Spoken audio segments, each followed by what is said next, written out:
Lesson 6. Practice. Practice makes perfect in time. Practice makes better.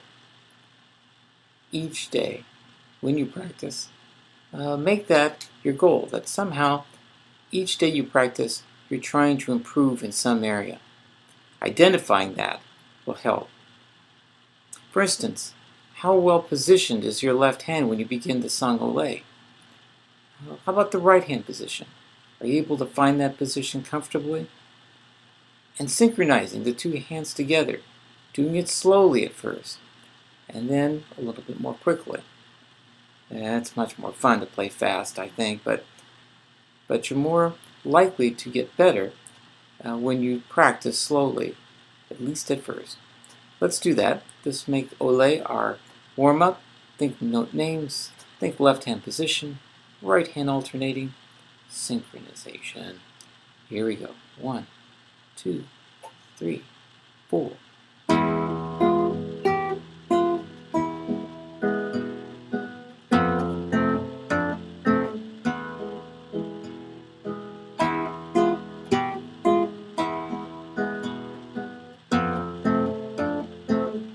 A little faster this time.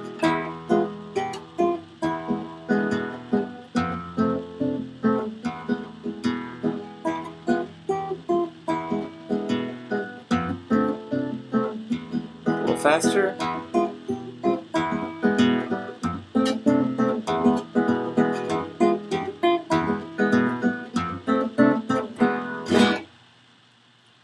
Nicely done.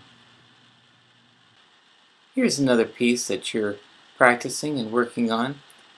You may be finding that the biggest challenge in this piece is in the first 2 bars. It's just 3 notes, but it's moving from the note F to D back to F quickly that may be the most difficult for the right hand or the left hand, or both. Let's try this slowly. I'm going to give a recommendation that you consider using maybe the 3rd finger on the note D and the 4th finger on the note G. And that way you can start to maybe prepare the 3rd finger when you're playing F and hold and maintain that 4th finger over the 1st string throughout this bar. Okay, let's see if we can do that slow. 3, 4. 3rd finger. Again, 3, 4.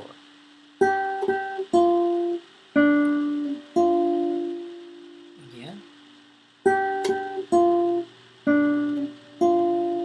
Excellent. And the next measure is very much the same. 3, 4, G, F, G, F, D, F, G, F, G, F, D, F. Yep. And another thing that you can do to help yourself remember note names is to say them along while you're playing. Yeah. Let's try going through the whole song. Here we go. 1, 2, 3, 4.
One of the most challenging operations in learning guitar is playing chords. First, to get the notes to sound clearly. For instance, in the C chord, making sure that the left hand is close enough to the fingerboard that the fingers are flexed, that the tip joint of each finger is perpendicular to the string. If this is the case, then each finger will not touch any other string other than the one it's fingering. Position your third finger on the 5th string 3rd fret, second finger on the 4th string 2nd fret, first finger on the 2nd string 1st fret. Strum 5 strings. And again. Adjust those fingers until those notes all come out clearly.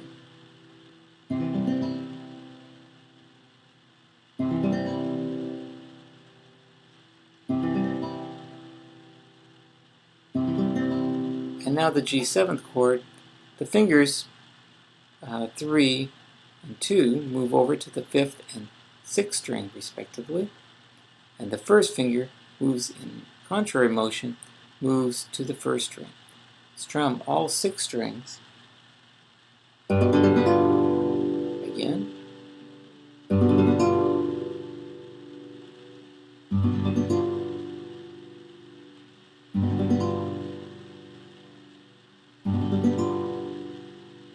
Now initially, right now, just getting those notes to sound clearly is step 1. Step 2, once we kind of getting that position down, is to try to make this chord change simultaneous, that all 3 fingers move at the same time. That may be difficult, may be best to practice 2 fingers at a time, like 1 and 2, on the 4th and 2nd string for the C chord, moving to the 5th and 1st string for the G7, just practicing that movement. Just those 2 fingers. And even without striking the chord, just trying to move the fingers back and forth. And then you can do the same thing with the 3rd and 1st finger on the 5th and 2nd string for the C chord, on the 6th and 1st string for the G7. Just moving those 2 fingers. Slow, together, and then after some practice, trying to make them all move together. And I just do a song that has these 2 chords.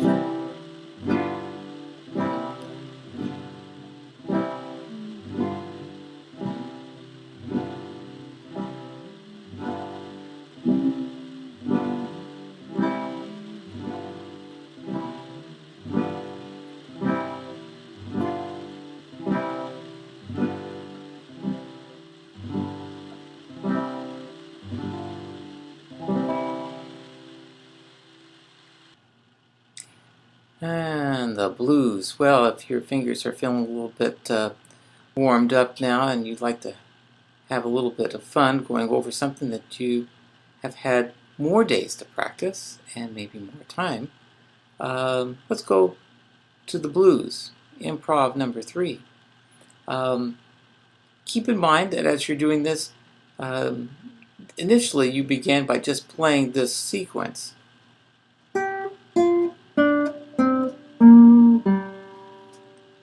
Now, at this point, you could start off that way, but you can also use some of the songs we've learned and borrow a little bit, mix the notes up, and try a bit of experimenting.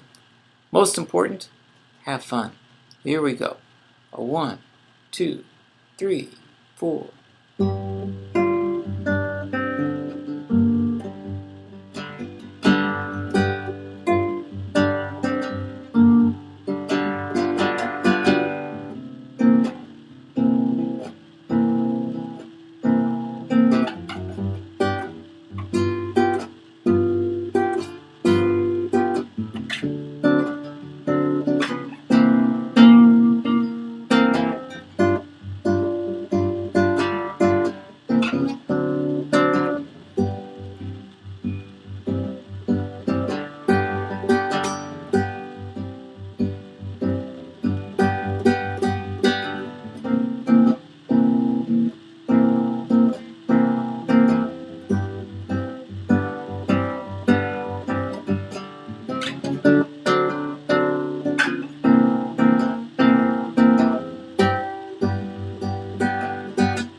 practice. Practice makes better. And hopefully today's lesson has helped you come up with some strategies how you can do that. One of the areas of your strategies to play better is to improve your technique.